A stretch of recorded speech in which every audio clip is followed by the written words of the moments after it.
Ya estamos comunicados con Daniel Campos, interrumpimos este tema de Led Zeppelin y saludamos a Daniel. Buen día, ¿cómo está Daniel? Buen día, ¿cómo estás, Antonio? Un saludo a vos y a todos los que nos están escuchando. Bien, gracias y no, gracias a vos por comunicarte todos los miércoles acá. Estuvimos hablando el miércoles pasado sobre la situación en Medio Oriente, que es bastante complicado, pero acá también están sucediendo cosas y sobre todo se acerca la fecha del balotaje, ¿no? ¿Querés hablar de eso? Sí, justamente respecto de lo de Medio Oriente estuvimos hablando la semana pasada y es simplemente reafirmar el pasado, que fue el apoyo al pueblo palestino y el reclamo estamos haciendo ahora más concretamente de el apoyo al triunfo militar de las milicias palestinas que están defendiéndose de un ejército de ocupación, que es el ejército de Israel, que haya matado más de 10.000 palestinos con bombardeos criminales. Hay cerca de esos 10.000 personas, lamentablemente 4.000 son niños, y la hipocresía, ¿no?, de todos los gobiernos capitalistas del mundo que hacen declaraciones pero no mueven un dedo en defensa de los derechos democráticos de un pueblo que está reclamando su liberación nacional. Daniel, el caso de Palestina, Daniel, el gobierno de Netanyahu anunció que logró dividir en dos a la franja de Gaza y que esto aislaría al grupo Hamas. ¿Tenés alguna novedad de eso? Sí, tenemos muchas novedades. Nosotros publicamos un artículo que por suerte ha tenido mucha repercusión internacional y también aquí en Argentina sobre los 4 frentes que tiene un poco lo anticipábamos en la columna del miércoles pasado, los 4 frentes que implican la batalla que se está dando, la tercera intifada, el levantamiento del pueblo palestino, que tiene 4 frentes. Uno es Gaza, el otro es el norte de Israel, la frontera con el Líbano, el tercer frente es los altos del Golán y el cuarto es Cisjordania, que probablemente Cisjordania es el más importante, aunque pase desapercibido en este momento, porque allí en Cisjordania, que es el lugar donde más cantidad de palestinos viven, no tiene tanta fuerza el fundamentalismo islámico y sí las nuevas milicias palestinas que son laicas. En lo que respecta a la batalla de Gaza, que es donde ha ingresado el ejército de Israel, el ejército de Israel avanzó en las zonas descampadas, pero ahora llega el momento difícil y ya todas las primeras noticias que llegan de la batalla de Gaza es que es la típica guerra de guerrillas urbana, es decir, es un fenómeno que ya vimos en Ucrania, cuando el pueblo ucraniano se armó y defendió Kiev y defendió las ciudades con el método de guerra de guerrillas. Lo mismo que vimos en la guerra de Irak, cuando la OTAN fue derrotada en las grandes ciudades, en Bagdad, en Mosul, por la guerra de guerrillas del pueblo iraquí, del Ejército de Liberación Nacional iraquí, y es lo que está sucediendo en este momento, es decir, el poderío tecnológico y militar en la guerra de guerrillas urbana no es determinante para definir quién va a ganar. Lo que está sufriendo ahora el ejército de Israel es emboscadas. La guerra de guerrillas urbana implica eso, un pueblo que es inferior desde el punto de vista militar y tecnológico, pero que utiliza todas las herramientas que tiene a su alcance. La primera de ellas es el conocimiento del terreno a su favor para defenderse. Un poco podríamos hacer un sinónimo con lo que ocurrió acá en Argentina con las invasiones inglesas, ¿no? Cuando los ejércitos ingleses debieron retirarse por la resistencia del pueblo en Buenos Aires, que los terminó expulsando, salvando las distancias. En este momento el ejército israelí, las noticias que llegan son de enormes pérdidas, de tanques, de soldados, etcétera, además de que el ejército israelí convocó a los altos mandos del Pentágono antes de ingresar a Gaza para pedir su consejo, y los altos mandos del Pentágono le aconsejaron no ingresar porque le esperaba una guerra de guerrillas urbanas y el ejército israelí no está preparado para ese tipo de eventos, y lo que estamos viendo en este momento. Daniel, daría para hablar mucho porque hay inclusive, hablamos otro día, porque disculpa, me estoy trabando. Hay un tratado que se llama Abraham, ¿no?, con Arabia Saudita, que quedó sin efecto, pero eso lo podemos hablar otro día. Acá están llegando mensajes con respecto al balotaje y Juan, a quien mandamos saludos, nos dice que el PTS ya sacó un documento dando el apoyo crítico a Milei, ¿puede ser? No, No, a Milei no. Lo que está al frente de izquierda es apoyando a Massa. Lo mismo, bueno, ayer hizo público su posición uno de los grupos del frente de izquierda, que es Izquierda Socialista, ya más claramente, pero en general todos los partidos del frente de izquierda están apoyando a Massa. Izquierda Socialista también. Hasta ahora el frente de izquierda es la única coalición política que no se pronunció, y creemos nosotros que tiene que ver con eso, ¿no? Con que el pronunciarse públicamente en apoyo a Massa les va a generar una crisis muy grande, porque, digamos, significa apoyar un gobierno capitalista. Es una decisión muy pesada, ¿no? Para un partido que se dice revolucionario, marxista o trotskista o lo que fuere, tomar ese tipo de decisiones, ¿no? Públicamente. Nosotros sabemos que los grupos del frente de izquierda, y lo venimos denunciando hace bastante, son grupos reformistas que vienen colaborando con el gobierno peronista. Han apoyado todas las medidas del gobierno de la pandemia, que fueron medidas muy antidemocráticas, de recorte de las libertades democráticas brutales, con represión. Han apoyado al gobierno y le han votado leyes claves en el Parlamento. Lo dijo el propio Massa en el debate presidencial, cuando le dijo a Miriam Bregman: te agradezco por haber votado juntos 24 leyes y demás. Después votaron ganancias, el frente de izquierda, Milei en el Parlamento, lo cual fue una ley fundamental, clave para el triunfo de Massa en las elecciones pasadas. Y nosotros creemos que, digamos, la postura que tienen en general los grupos de izquierda en Argentina de apoyar a Massa es una grave traición al pueblo argentino. ¿Por qué? Lo apoyan con un argumento, que es que Milei es un fascista. Bueno, eso es falso. Es decir, Milei es un candidato reaccionario, tiene planteos que ya hemos escuchado antes, ¿no? Sobre qué cantidad de desaparecidos hay en Argentina.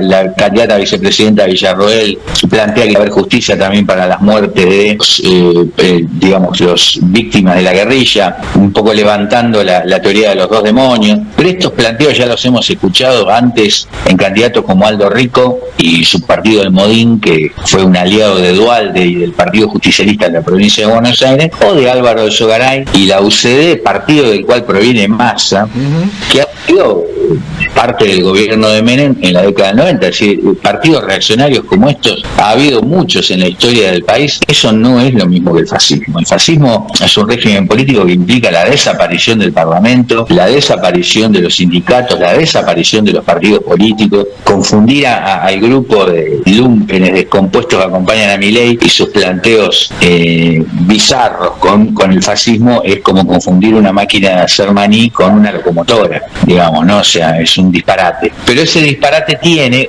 Milei además es un defensor del Parlamento, de la democracia de los capitalistas, lo que nosotros llamamos democracia burguesa. Milei va al Parlamento, vota ahí leyes de Massa, es decir, incluso su candidatura permite que sectores importantes del pueblo vayan a votar. Si no estuviera Milei, probablemente la abstención y el voto en blanco sería más grande todavía. Y en ese sentido, la candidatura de Milei es una herramienta en defensa de la democracia burguesa. Pero, por supuesto que el programa de Milei reaccionario es un peligro para las libertades democráticas, pero en ese sentido no se diferencia del programa de Massa. Es decir, tanto Massa como Milei, en la necesidad de defender el capitalismo argentino, van a atacar las libertades democráticas, y en eso está equivocado decir que hay que votar a Massa para defender las libertades democráticas. Es un error muy grave, justo cuando en estos días se está haciendo público que los servicios de seguridad han sido utilizados por Cristina Kirchner para espiar a la justicia, para espiar a los magistrados, para espiar a todas las instituciones de la democracia capitalista que ellos mismos defienden. Es decir,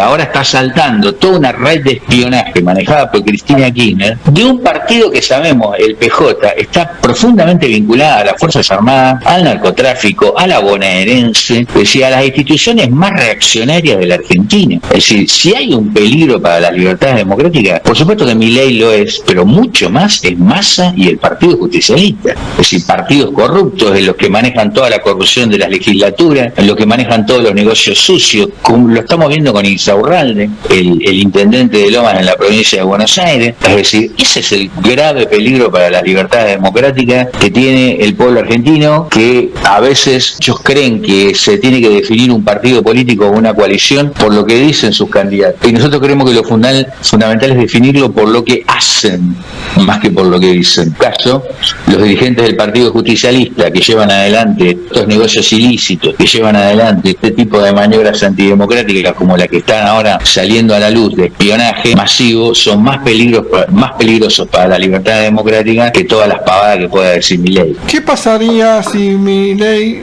finalmente llega a ser presidente? ¿Vos creés que el PJ, el kirchnerismo, va a sacar a la gente a la calle o lo va a dejar gobernar?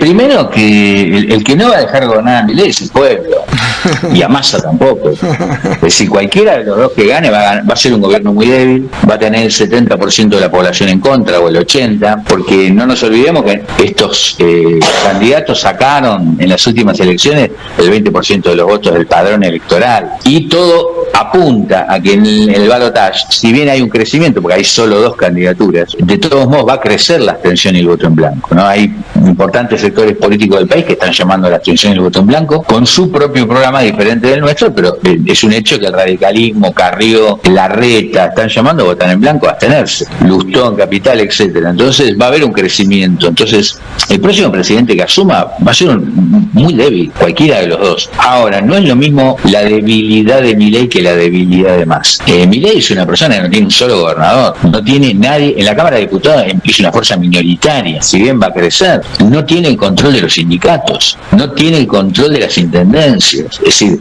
es un gobierno extremadamente débil el de Milei, si asume, un gobierno que puede llegar a durar muy poco, si intenta aplicar el programa que él dice querer aplicar. Massa, en cambio, es un gobierno que va a asumir muy débil, probablemente como lo hemos definido ya desde el nuevo Partido Socialista de los Trabajadores, el gobierno peronista más débil de la historia, pero si bien es un gobierno débil, se va a apoyar en los intendentes, en los gobernadores, en la burocracia sindical, la CGT y la CTA, es decir, va a tener puntos de apoyo a la iglesia, que por ahí el gobierno de Milei no tendría. Pero sin duda, que sea el gobierno que asuma, el problema fundamental es lo que el pueblo, los trabajadores y el pueblo van a hacer, que ya hemos visto con todos los gobiernos capitalistas, defender sus derechos, defender sus conquistas sociales, que van a ser atacadas por cualquiera de los dos gobiernos que asuma, porque lo que van a intentar hacer cualquiera de estos gobiernos es defender el capitalismo argentino, y eso significa un fuerte ataque a las conquistas y del pueblo argentino, ¿no? Entonces, bueno, el pueblo va a salir a luchar y a defenderse como lo ha hecho siempre. Bueno, ese es el panorama. Y a la gente que piensa votar a Massa porque Milei es peor y viene por todas nuestras conquistas, ¿qué le decís?